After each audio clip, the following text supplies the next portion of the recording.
Hello everyone, Cloud Imperium Games Limited annual report and financial statements for the year ended 31st of December 2024. So we already have CIG's financial report for 2024. Link to this document is in my first pinned comment below. I am not a financial expert. I can balance my bank account. If I missed something, if I made a mistake, please leave a comment. I will go through the document and talk about things I find interesting. As reported in the Statement of Comprehensive Income on page 13, the company has a turnover of £77.7 billion in 2024, 2023 unaudited £82.9 million. This decrease reflects reduced game development costs during the year as the company focuses and rationalizes the development of Squadron 42 and Star Citizen within the UK. Despite the decline in turnover, the company's financial position remains strong, with net assets increasing to £41.4 million as at 31st of December 2024. 2023 unaudited £30 million. The development of Squadron 42 remains the nearest term priority, with a targeted release in 2026, followed by the 1.0 multiplayer version of Star Citizen thereafter. These milestones are critical to the company's long-term success and are being pursued with a disciplined approach to resource allocation and cost management. Yeah, it's pretty much obvious that Squadron 42 is Chris' top priority, his interactive movie, so he can feel again like a movie director. There's still only a skeleton crew working on the PU, and CIG's better people are working on Squadron 42, of course, so a lot of young, inexperienced people are working on the PU. And it's not just like, yeah, when Squadron 42 finally releases, CIG can put all their people on the PU, because there's also Chapter 2 and Chapter 3 of Squadron 42. Not to mention that most of the $1 billion went into development of Squadron 42. This money is gone. Sure, some things done for Squadron 42 will port over to the PU. However, Squadron 42 will never make $700 million. Employees, the business needs to retain and attract a highly skilled workforce. To achieve this, the company has invested in its premises to create a high-class environment for its returning to office workforce to enjoy. I don't think any one of those people care that you, Chris, wasted so much money on very expensive art in your Manchester building. People care to receive a decent salary and being able to work from home, not just 1 day a week. Yes, most CIG employees have to be in the office 4 days a week. And you cannot achieve this if you pay below industry standard like CIG does. You attract young, inexperienced people, the good ones leave after 1 or 2 years. If you look at Star Citizen Live and inside Star Citizen in last years, we see now mostly young, inexperienced people. Of course, we don't want CIG to waste money and give everyone $1 million a year, but I would prefer it if CIG would have people who know what they are doing. Chris, you regret, or you will regret, that you remove people like John Pritchard. Of course, I won't read everything. If you want to read it, link is my first pinned comment below. Something I find very interesting. Look at this document. So no one at CIG noticed that some pages are upside down. Did no one check this? I guess CIG is putting the same care into this document as they are putting care in actually developing the game and in their XMLs. No one ever checks those. And here we have the numbers comparing 2023 unaudited to 2024. Turnover went down, gross profit went down, operating profit went up, profit before taxation went up, and profit for the financial year went up.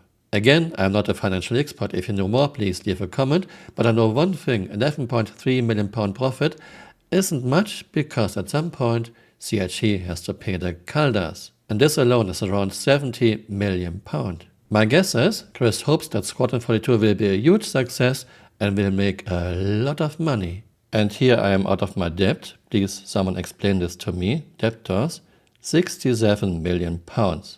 I guess Caldas. And why did this went up from 35 to 67 million? I know that Chris brought more money from the Caldas, but I thought it was like £10 million, not 32 million. At any rate, this money has to be paid at some point in the future. And here we have another page that is not exactly in the right orientation. I guess no one at CIG checked this document. Turnover 2023 unaudited £82.8 million. 2024 £77.6 million. Video game tax credit from 10.8 million in 2023 to 11.4 million in 2024. This is the main reason why CIG is in the UK. They are getting a lot of tax credits. Employees, I find this very interesting. These are the Manchester numbers. From 682 in 2023 to 693. However, wages and salaries went down. This means average wages 2023, £57,216 a year. Average wages 2024, £51,361 a year, down by 10%. In a year with very high inflation worldwide. Now you might say, 51,000 a year, that's a lot of money for young people. Well, this is average. Software engineers and leads are earning much more. So don't expect that someone who is young and inexperienced earns 51,000 at CIG. No. I want to clarify again. Of course, CIG shouldn't give everyone $1 million a year, but if you pay way below industry standard, and if you even are down 10% from 2023 to 2024 on your average salaries, you don't exactly get good people who know what they are doing. You are getting young, inexperienced people who are just looking for a job for their resume. The good ones leave after 1 or 2 years. Chris, you have to invest in good people at least in key positions, but you don't. You have people working on topics they have no business to be on. For example, the people who worked on a terrible UI never worked on any game before. You hired them right after their education finished. This is very interesting too. Directors and key management personnel remuneration. My guess is this is what Aaron earns. From 424,000 in 2023 down to 296,000 in 2024. Did Aaron get a pay cut of 25%? By the way, allegedly, Aaron alone has earned more than £4 million so far working on Star Citizen. Of course, Aaron should not work for free. However, I don't think that Aaron's contribution to the project is worth £4 million. There are a lot more numbers I am not qualified to talk about, so I will end this here. CIG made a profit in 2024, so does this mean everything is alright? I don't think it is, because a lot of depends on Squadron 42. Will it get released in 2026? Will it make a good amount of money? Squadron 42 needs to be a good game, and it needs to make at least 100, 200, 300 million. Just to get part of the money back Chris put into it. Judging by the 2024 Season Con demo, I'm not so sure if Squadron 42 will be a good game. There were a lot of cutscenes and very little action, and most of the action was just on rails. Enemies flying straight towards your turret, no evasive maneuvers, you can just shoot them up. This might have been acceptable 20 years ago, but nowadays games need to be good, Chris. And at some point in the future, CIG has to pay back the money they lent from the Caldas and others. We are talking about £70 million. Then we have the PU with just 2 star systems. We are still missing basics, basic mechanics. We have almost no physics. I am not talking about perfect physics or orbital mechanics like in Kerbal. I'm talking about physics that look alright at first glance, and there's almost nothing like this in the game in year 13. In January 2025, we got the first iteration of static server meshing. But we still have massive lag, do-things, and interaction delays. We can only hope that dynamic server meshing will fix those issues. Then we have the stretch goals. We don't even have 10% of the stretch goals now in year 13, even though Chris said something very differently in 2015.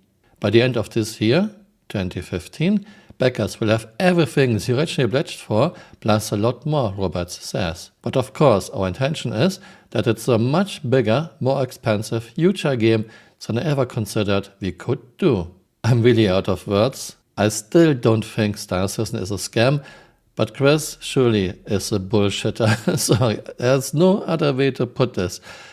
10 years later, we still don't even have 10% of the stretch goals. I think the best we can hope for is in 1.0 in 5 years, a minimum viable product. With just 5 star systems, no aliens, missing basics, missing mechanics, almost no physics. With lots of tier zeros, CIG 2 into the game, half-assed at best, never touched, never improved, for example refueling.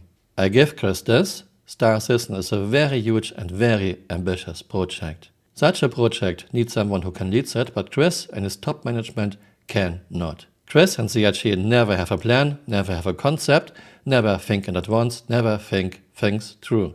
As a consequence, we have reworks of reworks of reworks of reworks of reworks, and Chris seems to think reworks don't cost time and money. No, Chris, they do. Of course, in game development, not everything can be planned from the start. There will always be unforeseen hurdles and dead ends. However, what Chris does is pure chaos. Chris only seems to be interested in his interactive movie Squadron 42, so he can live again his dreams as a movie director. Thanks for watching and see you next time. Bye. Auf Wiedersehen.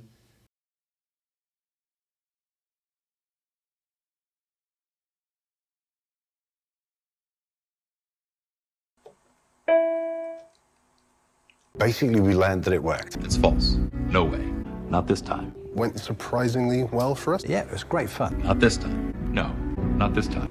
It worked. Wrong. Yeah, the technology was working kind of as we expected. It's totally made up. Pure fiction. We were surprised that the game code worked as well as it did. It's fiction. It's fiction. Yeah, and it actually works. It's a total fabrication. It never happened. And watching it all largely work. It never happened. It's false. And things seem to be working very, very well. It never happened. It's a fake. That worked so well. It's fiction. It's an urban legend that never happened. Has there ever been a point in the last 5 years where you lost faith? No. Really? No, yeah, no. No way. We got you. Not a chance. But by and large, we're really impressed with the maturity of the tech so early on. It's fiction. We made up this one. We made it up.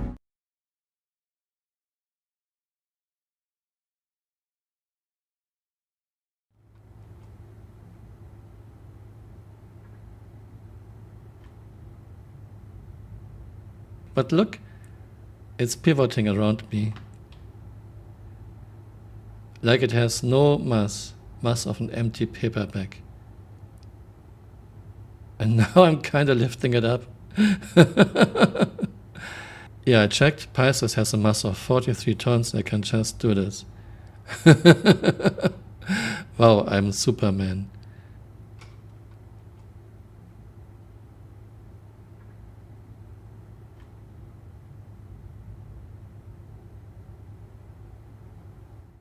Not because our physics code is terrible, and in fact, it's great. Hey, you're still here. You might want to join me on Twitter or on Blue Sky.